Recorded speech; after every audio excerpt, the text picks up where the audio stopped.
Hey Aquarians, welcome, welcome. I'm Sarah and you've reached me here at Reflexive Moon Tarot. Thank you so much for checking out my channel.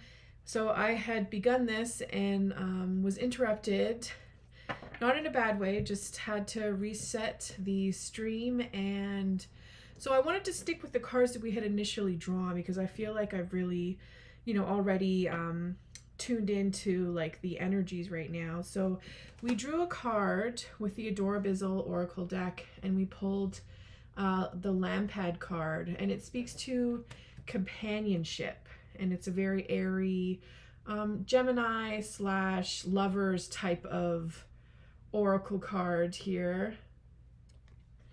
So companionship might be something that you're looking for. This could also be you wanting to be your own best friend and having a great relationship with yourself. The first card that we drew was the Four of Cups. So, you may be a little bit withdrawn on some level. So a relationship with yourself could be what you've been already, immersed in on some level.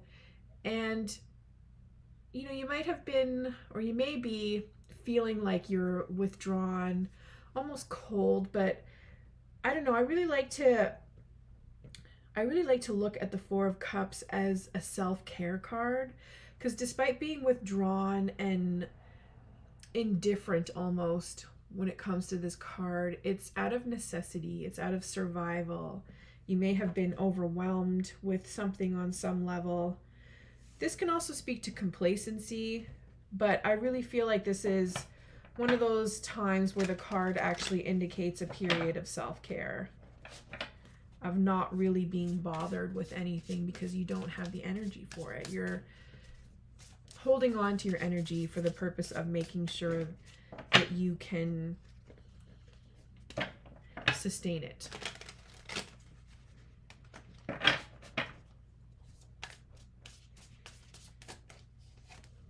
Ooh. So yes, you are putting your mind at ease. You are very emotionally intelligent. This could also be a person that you want to attract in your life who, the Queen of Swords, she's kind of like, they're pretty deadly. They have a weapon and pardon me, they know how to use it. So it doesn't matter if it's a masculine or a feminine person, they know how to use their weapon. And it's like the harsh truth is what this queen offers for any kind of constructive criticism. Even as a consoling energy, they can be a little bit sharp. So, they're annoying on that level, unfortunately. But at the same time, they are fierce, they are brilliant, they are logical. So, like I said, emotionally intelligent and able to really see the logic, see the reason through any kind of overwhelming situation. So it is definitely within your capacity to see through this period of retreat that you're in, emotional retreat.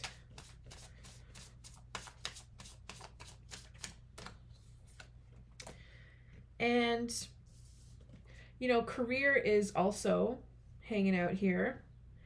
It's something that you're really disinterested in on some levels.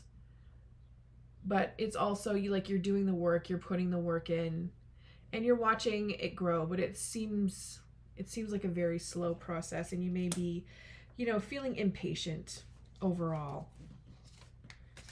You just want you want to get through this already. It's almost like you're done. You don't want to take any more time, invest any more time into it, but it is what it is kind of thing. Like, you can't make your crops grow any faster than what nature intends them to without actually altering what it is that you're growing, and then it gets weird. So we have the Empress, though. Your growth is at the core of the situation. So that's amazing. This is growth with, like, stuff that you are putting your energy into growth, but also like what you're able to forage and gather naturally. And that could even be like, it could be metaphorical. It could also be literal.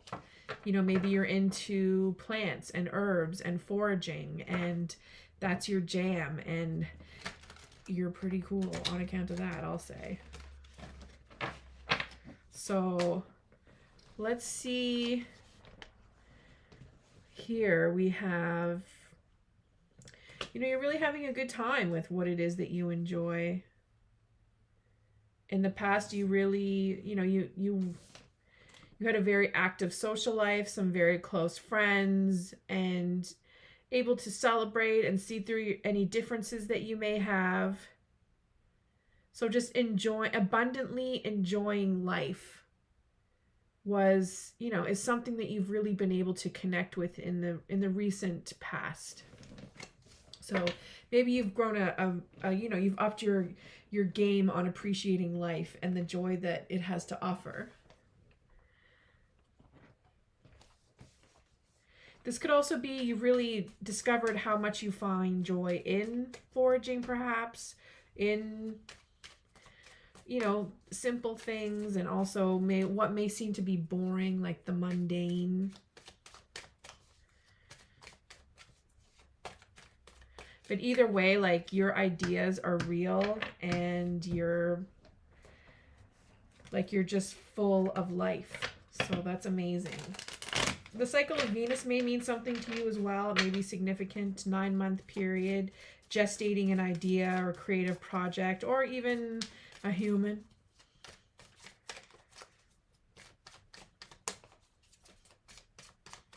So let's see. Ooh, High Priestess. So again, sacred feminine energy. This is centered in knowledge, though, and doing, and, you know, it definitely related to, you know, the earth and growth. But this is the act of turning what you foraged into something else. We have candles here, we have herbs, and a giant pile of pomegranates. So wealth as well. Something for everybody to share. You know, this is sacred knowledge, that sacred feminine knowledge. Again, Venus, the moon, waters, keeping our waters clean. And also our cycles, our feminine cycles. And if you're a masculine checking this out, you know, you don't have to be, you know, in one of these bodies to have respect and to honor the sacred feminine and what life-carrying bodies go through. So having, you know, developing your understanding of that, or acknowledging the fact that you already have developed an understanding of that is definitely, like, it's a really amazing thing to come into. And so that's what you're moving into in the near future. And, you know, it's so perfectly timed with, you know, the new seasons coming through, and the weather just getting less wintry and less wintry. So your attitude. New journeys are not what you are looking forward to. You don't want to deal with anything new right now. You're not ready for anything new. Maybe you're not ready, you know, you're not ready for kids. But that doesn't mean that like this, like, what this reading isn't indicating that you need to have kids with what I was talking about. But there's just something that you're not ready to embark on, and it could be putting yourself out there more. You may not be ready for a relationship. It may be coming your way, whether you are ready for it or not. At least an opportunity could be coming your way. I don't think this reversed rule, I don't think indicates you missing an opportunity. It's just more because this is your attitude, so it's more like you just aren't ready. And you might be holding back on some level, or like just really listening to your conscience too much, like in terms of being overly cautious. Overly cautious, or sometimes even when you, like, say, for example, you're confiding in a close relative or friend, you know, your ideas on what you want to do or what you are doing, and, you know, the energy that they give off is like wanting to almost like control you or really warn you because they think that it's a bad idea, and then you play along with it. But it doesn't take you away from embarking on this new journey. It just may postpone it. It may get in the way on some level. Either way, it's still a next step for you, and you'll take it when you're good and ready. You'll be ready when you're good and ready, right? Or maybe the opportunity will arrive and you'll say, hey, maybe I am ready for this. It is what it is. We'll see. But that's your attitude right now.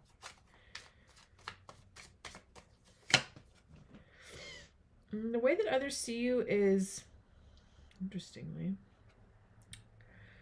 completely out of character as an Aquarius. So others see you as not having enough money, or not having enough generosity in your life, maybe not having enough to fuel a generous, you know, your capacity for generosity, or even actual acts of generosity. They see that you don't really have the means to be giving of yourself so much. So, you know, it's possible that others just see you giving too much of yourself, and it may, like, it doesn't shed any positive light on you. It's almost like this doormat type of energy. And not doormat, because that really sounds terrible, but like a pushover, or just too generous when you should be holding on. See, it's tricky though. Like, I don't know. It's interesting. So this position always I find challenging. So when it comes to the way that others see a person, you know, there's a just an attitude that I have, and I'm sure plenty of you can also relate. You know, like, I don't want to care about what other people think. It's not really my concern. But I think though that this position is also important because, you know, if it indicates that whatever energy you're putting out and the way that people read your output, it may not be in alignment with what you have going on within. So if this is not your energy within, there's something blocking your energy within, or there's something external that's interfering with people's ability to interpret your energy correctly, accurately. And I don't know, like, I have a lot of Virgo energy, so I'm all about accuracy. I would like people to accurately interpret my energy. And that's tricky. Like, I mean, yeah, like, good luck, right? But at the same time, yes, it is perfectly possible. And, you know, it's important that we take into consideration what we project onto others, because that is how we navigate through the social world. And, you know, we need to take that seriously. So if you are giving of yourself too much, if you're too much of a yes person, you know, that speaks to a lack of boundaries. So, you know, it's not going to help you if people see that your boundaries are off. And it's going to cause them to not, you know, trust in you or want to interact with you on various levels because they don't want to impose on your giving nature, or even worse, they'll take advantage of you. You'll get hustled. So just be mindful of that, I think. And make sure that you're distributing your energy, your wealth in a way that makes that, you know, doesn't burn a hole in your pocket.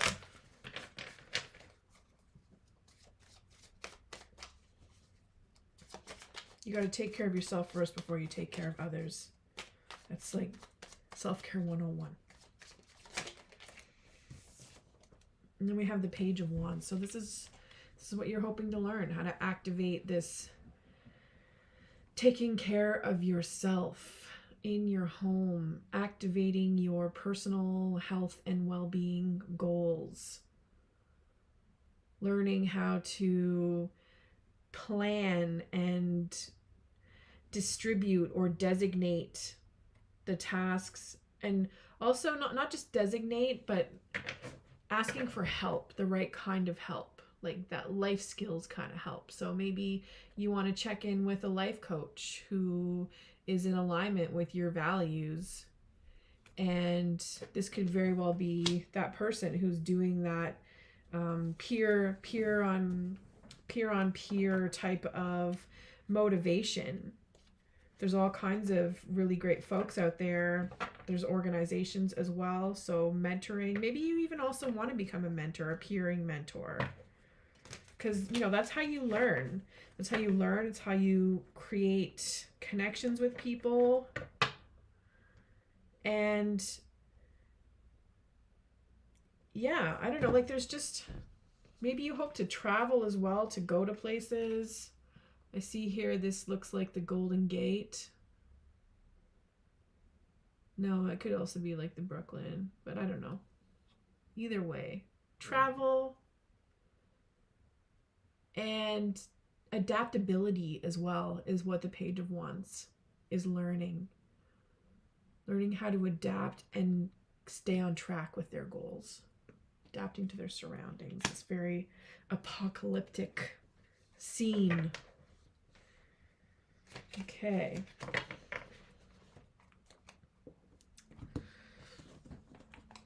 So we'll pull a Triumph card and then one more oracle to end off the reads. Well, this one just fell out right away. Ace of Cups. So here you go. Going back to basics with some self-love. Self-love for the home. On the home front. There we go. This is awesome. This is really great energy, Aquarius. It's like some full circle stuff. This is you really doing some justice for yourself and creating that balance that begins with love. With all the loves. So let's pull from the Spiritual AF deck here. Ooh, you can learn a lot of good lessons from a few fucked up people. True words. Take a moment and think about a major lesson in your life. Did you hear it get broken? Did your heart get broken? Did a friend betray you? Did that heartbreak teach you not to settle? Are you resilient and self-reliant now because you had to be? Think of the fucked up person who taught you that lesson. Send them a little cosmic thank you. Gratitude for the lesson you learned does not excuse what they did. It does help you avoid going back in for the same lesson with a new fucked up person, though. So you've learned your lessons. You've done your retreat. You're able to put your mind at ease and know that you have what it takes to cut through bullshit and all of these things. People may see you as a pushover or giving too much of yourself, but your cup of self-love is abundantly flowing, and you are on a mission to straighten out your home front, to protect and learn and grow. The Page of Wands is really a growth card. Huge growth card. Growth that brings in adaptability is so, I don't know, like there's so many transparent skills that are associated with that. Adaptability is a great skill to have. So with that, Aquarius, thank you so much for checking out this reading and my channel, and please support with like and subscribe. It really helps me to grow my channel, and we'll